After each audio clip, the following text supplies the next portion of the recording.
Friends, family, welcome. We have gathered this morning in this sacred moment to mourn the death of Mary Elizabeth Coover, but more importantly, we have gathered to celebrate and give thanks for her good and full life. When most of us in this room hear the name Mary Beth Coover, we can't help but also think of her husband, Dick. That's what happens when you've been married to someone for nearly 70 years. You can't mention one name without also thinking of the other and remembering both. Dick and Mary Beth were an interesting pair, though, because of how opposite their personalities could be. Dick, outgoing, Mary Beth, reserved. Dick, gregarious, Mary Beth, quiet. Dick, front and center, singing to the whole congregation or audience, wherever he was. Mary Beth, never standing in front of a microphone, preferring instead to never be the center of attention, instead using her hands to serve behind the scenes. They were high school sweethearts, and with him entering the Air Force, that meant some sacrifices were required of her. She loved art, and she wanted to become an artist, but never got the opportunity to really pursue that passion, leaving college to become the faithful military spouse who would keep the home fires burning whenever he was deployed or away. Hers became mostly a life of duty. And I suspect that's what most of us at First Baptist experienced in Mary Beth, a very responsible, very buttoned-down, quiet, and reserved person.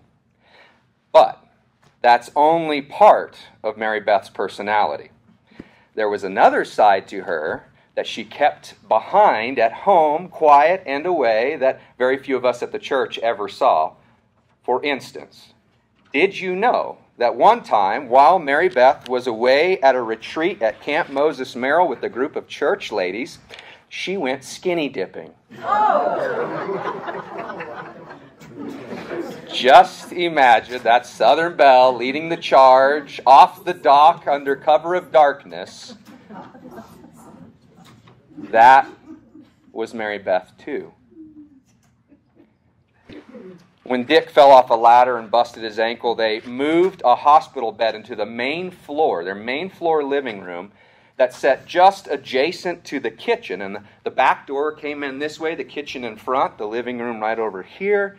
And one day, Karen recalled coming in, Mary Beth had given Dick a bell to ring when he needed something. And Karen recalled coming in one day through the back door, hearing that bell ring from the living room over here, watching Mary Beth out of view of Dick in the kitchen washing dishes, hearing that bell and her going,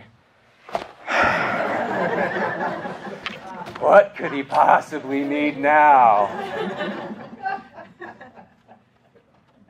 That was Mary Beth, too. But boy, could she be tough, too. At one point, Diane had to have her gallbladder removed, and on the morning she was discharged from the hospital, Mary Beth was there to pick her up and bring her home. And Diane still wasn't feeling too well, so very nauseous, very sick, not feeling great, complaining about not feeling good. "I don't know if I'm ready. Should I be going home?" And Mary Beth looked at her and said, "Diane, this is how Dad would act. Now, you can come home or you can get a catheter. Which one is it?" That was Mary Beth, too. But let's not mistake her toughness for a lack of concern. She worried about her children. In fact, in her final days, as her body was slowly giving up the fight, she slipped in and out of consciousness. And in her final hours, as Diane sat with her, she was mostly unconscious, or at least it seemed that way to the rest of the world watching from the outside. And just a few hours before her death, Mary Beth experienced what we often refer to as a moment of clarity. A moment when she regained lucidity, consciousness. She sat straight up in bed, eyes opened, and do you know what she said? She said, "What are we going to do with Karen?" Mary Beth's final words. No explanation, no follow-up, just the question. What are we going to do with Karen? Obviously, she had been thinking about her children. worrying about them, loving them in her own way. That was Mary Beth too. And she didn't want to see her kids at odds with each other. And at one point, Diane and Karen had been touring all over the world, singing all over the country, singing everywhere they were going. Too much time together, bickering at each other like siblings can come to do. And Mom heard about it and thought it was her moment to write a note with some words of wisdom. Sent the note to them that essentially said, "Consider carefully how you're fighting with each other. We won't always be around. You will need each other." Sometimes we do and say things that take time to become true. All these years later, the contents of that note have come true. She and your father are no longer around. Be careful with how you treat each other. You will need each other. And we all know which one she was worried about the most. What are we going to do with Karen? Today, we remember her. And we give thanks to God for sharing her with us. On behalf of Kathy and Richard and Diane and Karen and all the rest of the family, let me extend a word of thanks to you for your presence here this morning. There are lots of places you could be, but you have chosen to be here. And that means something. And we thank you for your presence. It means more than you know. One final word. This is a sacred time, a time for reflection and remembrance, but maybe most importantly, it's a time for giving thanks. For giving thanks for that life that was shared with us for these 92 years, and celebrating the legacy she lives. But it's also a time to be present to the God who shared her with us. May we be present both to Mary Beth's memory and to our God this morning. Let's pray. O Lord, you have examined our hearts and you know us completely. You know when we stand up and when we sit down.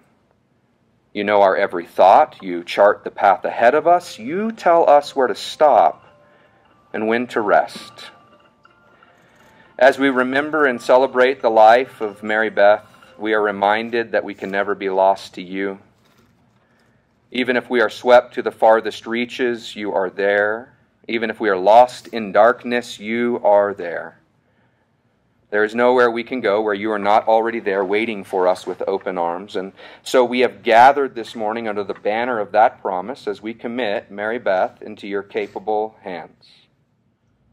Help us now to entrust her to you. Amen.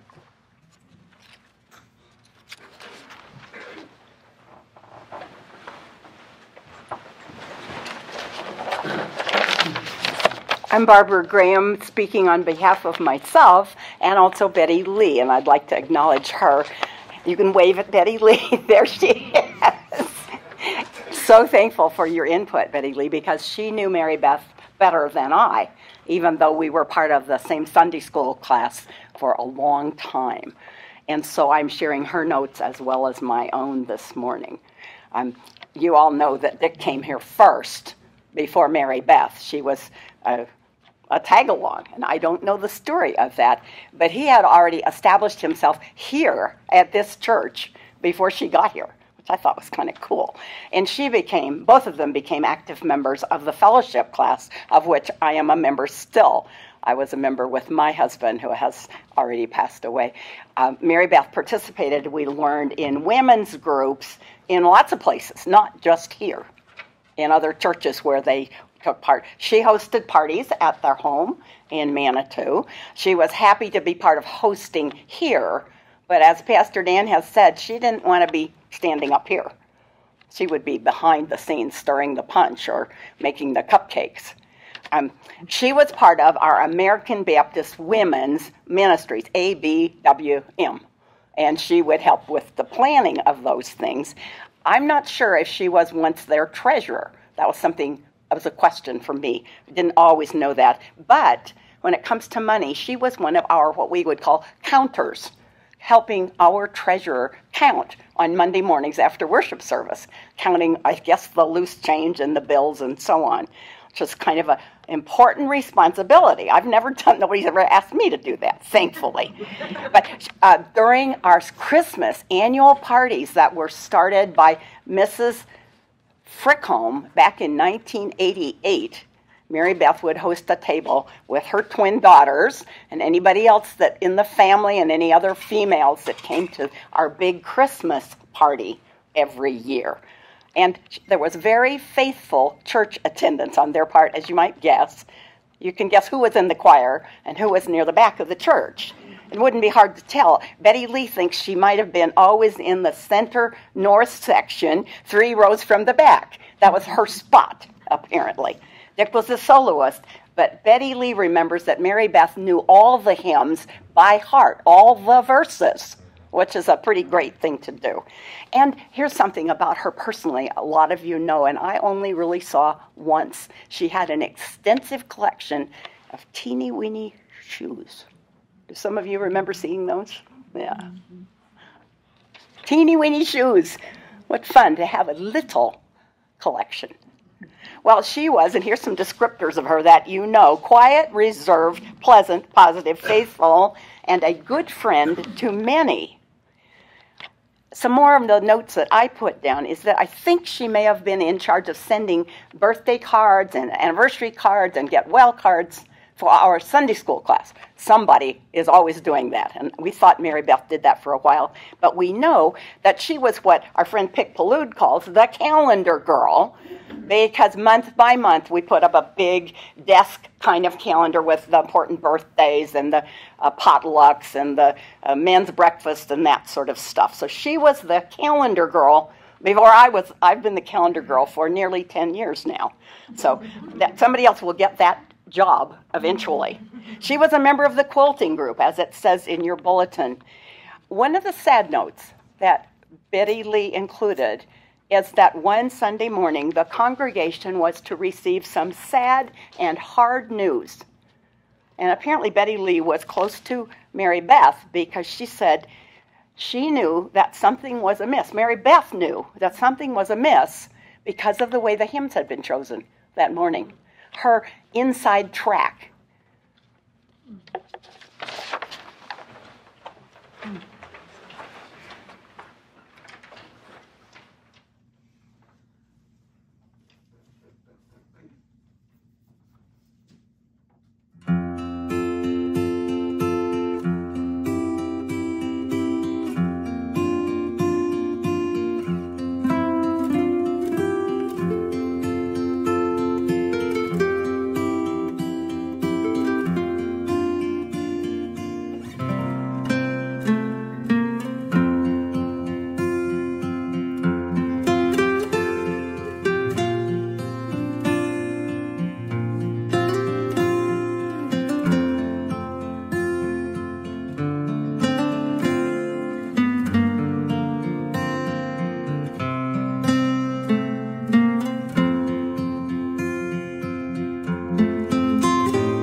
little hard to follow that. But anyway, good morning. Thank you very much for coming. I think many of the themes that I'm going to mention this morning fall right in line with the pastor's comments about my mom. A couple things before that, though. Someone had mentioned the shoes, and I thought to myself, is anybody going to understand why those shoes are there? And I'm glad somebody mentioned that. So the great news, as my sister mentioned a few minutes ago, is that they actually blend in with the flowers, so that's a good choice. But my mom was an avid shoe collector, has an immense shoe collection, all the way from the little miniatures to some of the larger ones, so that's why those are there.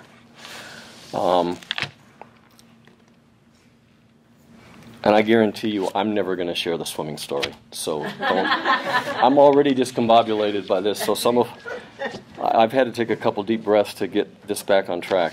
So I never knew about that. So as the pastor mentioned, our situation this morning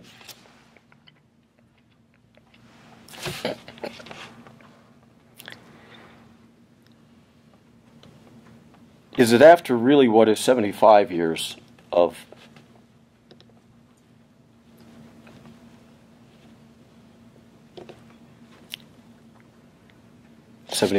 partnership, 70 years of marriage,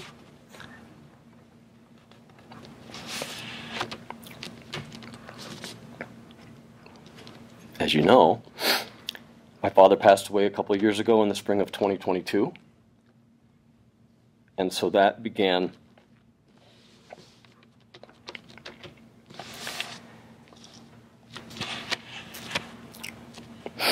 the largest or the longest separation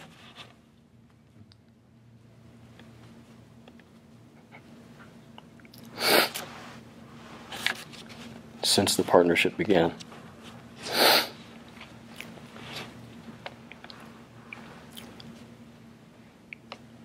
So for those two, the separation really is a tragedy. I mean, it's really a really bad thing. Never been apart since they met in high school, except for some temporary deployments here and there, which were extensive and frequent.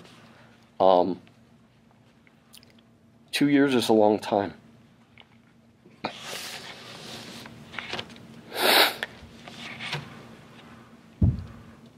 In the Christian tradition, though, one of the abiding themes that we're all very familiar with is that this isn't all there is.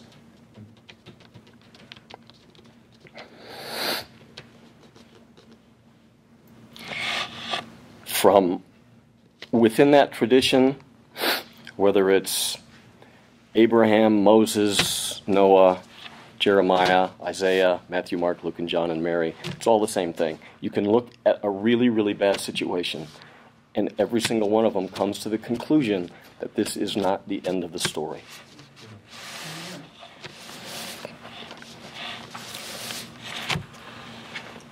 Separations are temporary. But separation in the Christian tradition is a bad thing. Separation from God.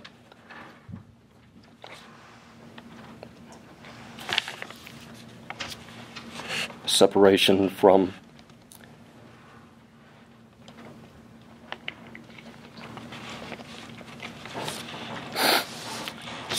from your life partner.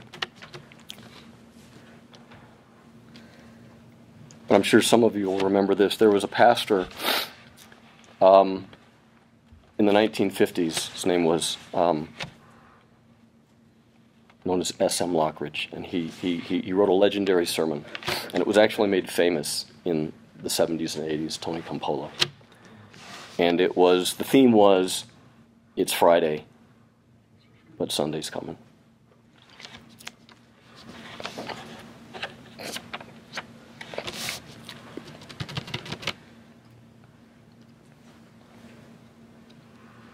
This is not the end of the story. This is not all there is. It's Friday. Sunday is just around the corner. And so that's why the separation is now going to end because the reunion is going to take place.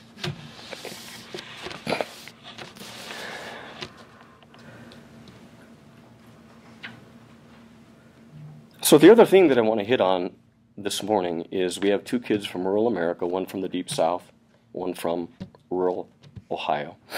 They got together in high school. They both had aspirations. They decided that they were going to strike out on a partnership, and they ended up traveling around the world. But, as the pastor had indicated, at least in that culture, in that time, there really had to be one person that took the lead and one person that had to take the supporting role. And when my father passed, for some of you that maybe remember the message that we tried to convey, is that the way to paint the profile of my father's part of that partnership was the harmony that existed between the family and music and service and faith. But as my dad being kind of the public-facing, gregarious guy, none of that works unless there's somebody that's running the machine. And my mom was the ultimate operations manager, showrunner, stage manager, the glue and influence that kept everything together so that that other harmony could exist. But the harmony that she drove was the harmony between devotion, patience, wisdom, and more than anything else, sacrifice. Because there were a lot of things that I know, and we've discovered that she wanted to do that she didn't really get to do.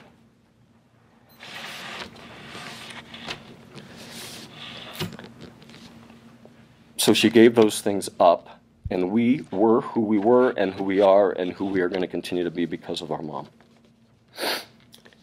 So a few moments that I just want to share that help fill out the profile.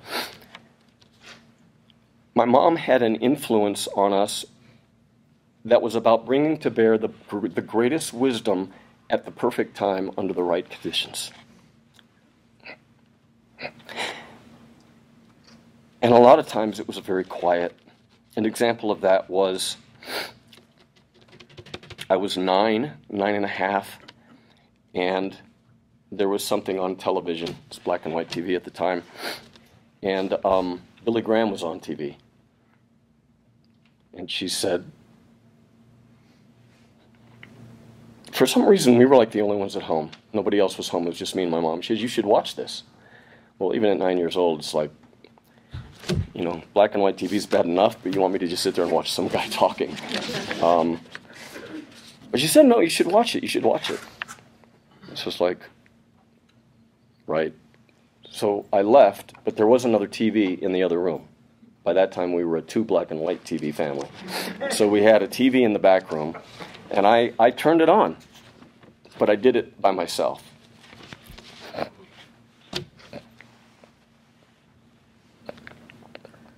And I watched it,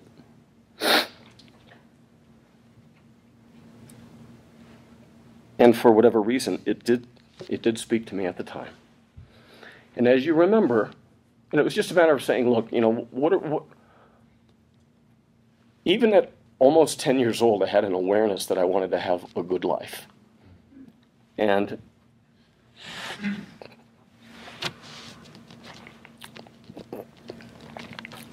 the message was, if you want to do that, you've got to make a decision. And even at that age, I kind of felt like I wasn't really doing that well. Wasn't necessarily the most well-behaved kid. And I thought maybe I could use a little help. And then in fine fashion, as you remember, Billy Graham would say, okay, now I want you all to make this decision. And of course, he's talking to a lot of people at the stadium. And he starts to say, I want all of you to come down. Even you in the top row, I'll wait. I remember that, I'll wait. Just make your way down. And I thought to myself, you know, I was kind of getting into this, but now I'm kind of left out. You know, it's kind of like, I remember my mom, I remember watching Romper Room when I was a kid, and there would be like this little break where they would have snacks, and it was like, I'm missing out on that, and then my mom would come in and bring me a piece of Wonder Bread so I could kind of do the thing with the TV. And then I was ready to walk out of the room, and then he said, yes, and those of you that are in the television audience, you can do this.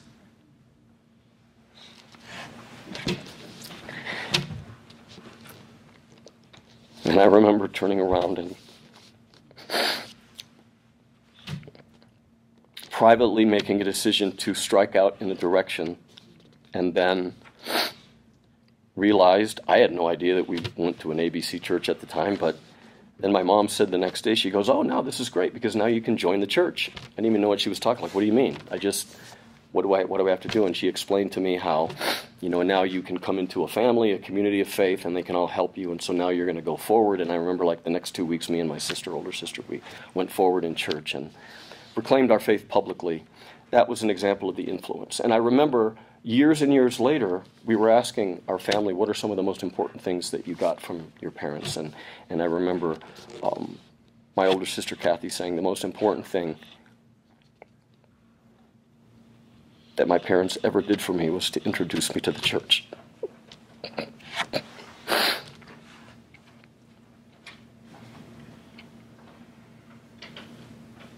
And the church was a central part of our family. Now, we weren't perfect. I remember arguing a lot, driving to church and driving home. Couldn't figure that out. It's like we're like the worst family in the world and we still go to church. And the other kind of funny thing that kind of brings my dad singing, and I don't know if you know this or not, but there was like a seating chart in the church when I was younger. It was my dad who would sit at the end of the pew because he always had to get up and out for choir, and then my mom, and then me. And I don't know where the other one sat, but I was always that order. And then I remember one day when I was getting old enough to start to actually sing the hymns, I remember trying to sing, and I just thought to myself, I can't even hear myself because my dad is 2 people down and he's like really singing. And I looked over at my mom and I said, "Mom, what's going on? I can't even hear what's going on. Dad is singing too loud." And she just looked at me and she goes, "Yeah, think about me doing this for years and years now." And I've never heard myself sing. And so every time, it was kind of our thing then. Every time we'd go to church, it was just like we'd look at each other as soon as we started hymns, just like roll our eyes and say, "Okay, check in with me later," because we can't hear anything. I was going to mention, actually, it's okay, thank you for, I had the letter story in here if I needed it, but that's a great one, the influence of our mom on relationships. Another one that's very closely related is, which is a testament to how influential and how wise my mom was, is, as my younger sisters were going through getting ready to consider what they're going to do with their life and career choices and things like that. As we're moving through the 50s and 60s and 70s, there's a lot of change going on in society. Expectations are changing and so forth. And there was some concern as to whether or not they should go this way or that way. Should we do more traditional things? Is it okay if I do something that's not quite mainstream? Is that okay? And I just remember that the feedback from my mom was 2 very important things. Do whatever you want. You should pursue what your aspirations and dreams are, and by all means recognize that you can do it. You should do it, and you can do it. And for someone who spent most of their adult life putting to the side for us, she could have very easily taken a different attitude, but she didn't.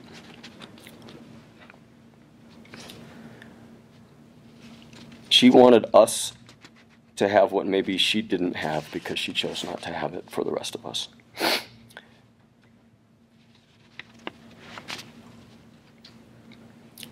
So where we are now is looking at that harmony, looking at the separation, recognizing that in our tradition, we know the story's not over.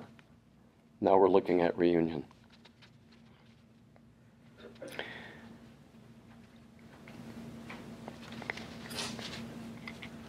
So the chariot's coming around the bend.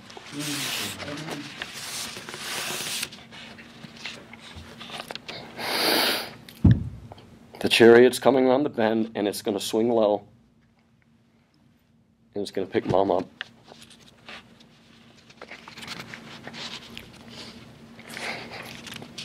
going to take her back to Dad. Separation will be over. Because it's Friday, Sunday's just around the corner. And this isn't all there is.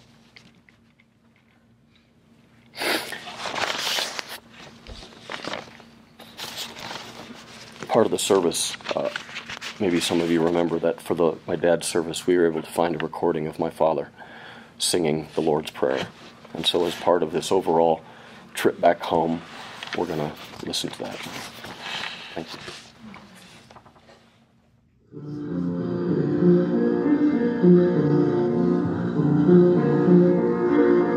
Our Father,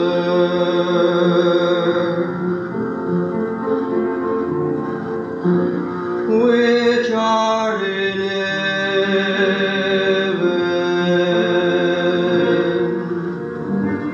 hallowed be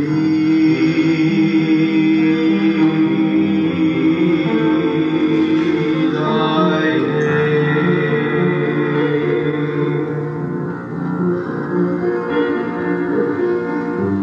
Thy kingdom come, thy will be done in earth as it is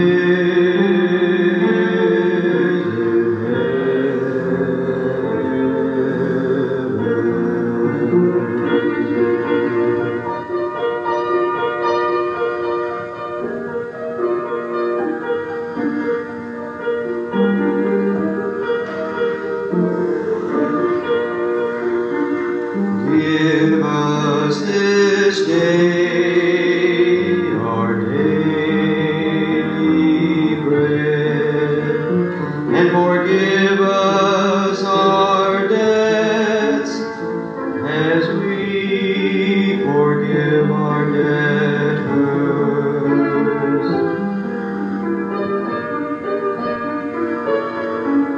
And lead us not into temptation, but deliver us from evil. For thine is the kingdom and the power and the glory forever.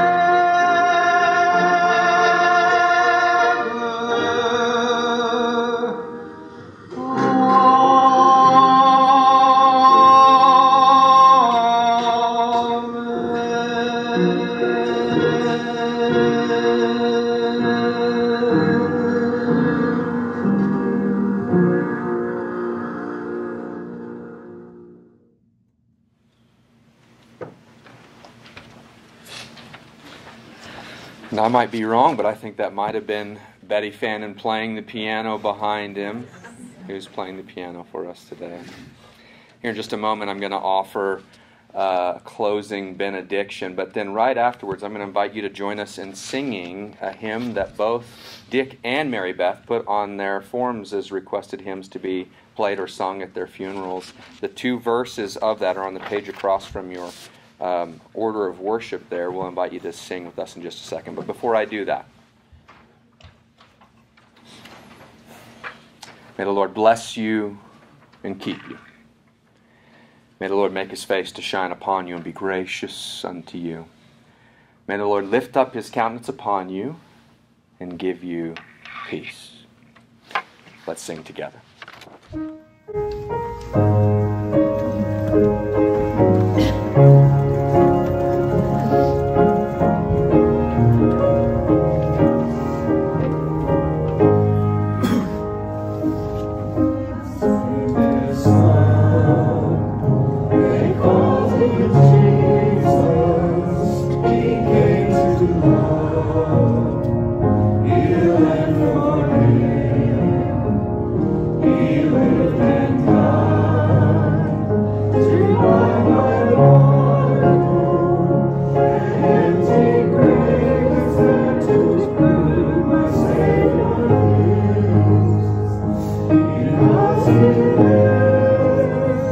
I can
Family has to depart very quickly in order to make it to the graveside service, but they do want to invite you to join us at Pikes Peak National Cemetery. The committal service will begin at 11 a.m.